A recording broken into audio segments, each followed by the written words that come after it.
Hi friends, జల చేపల కూర తయారీ చూద్దాము. ముందుగా నీట్గా చేపల్ని ఉప్పేసి క్లీన్ చేసి పెట్టుకున్నాము. నీట్గా క్లీన్ చేసి పెట్టుకున్న ఈ చేపల్లోకి సన్నగా కట్ చేసి పెట్టుకున్న ఉల్లిపాయలు, పచ్చిమిరకాయలు వేసుకోవాలి. టేస్ట్కి సరిపడినంత కారం ఎక్కువ తింటే మీ టేస్ట్ని బట్టి వేసుకోవాలి. ఎక్కువ తినేవారు ఎక్కువ వేసుకోవచ్చు, తక్కువ తినేవారు తక్కువ వేసుకోవచ్చు.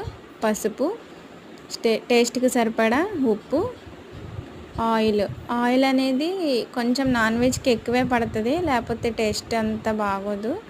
ఆయిల్ వేసి నీట్గా కలిపి పెట్టుకోవాలి. ఉప్పు, కారం, పసుపు, ఆయిల్ అంతా చేప ముక్కలకు పట్టేలాగా నీట్గా అన్నీ ఈవెన్గా కలిసేలా కలుపుకోవాలి. కలుపుకున్న తర్వాత కొంచెం చేప ముక్కలు మునిగేంత వరకు వాటర్ పోసుకొని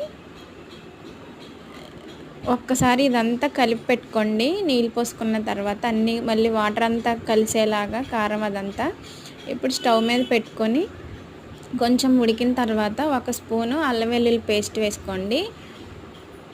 కొంచెం ఉడికిన తర్వాత వేసుకోండి.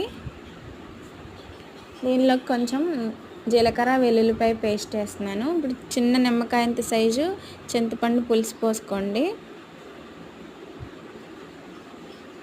1 చిన్న స్పూన్ ధనియాల పొడి. చూడండి, ఆయిల్ అనేది కర్రీ ఉడికిపోతే ఆయిల్ ఎలా రిలీజ్ అవుతుంది. ఇలా రిలీజ్ అయినప్పుడు కొంచెం కొత్తిమీర వేసుకోండి. సన్నగా కట్ చేసి పెట్టుకున్న కొత్తిమీర వేసుకోండి.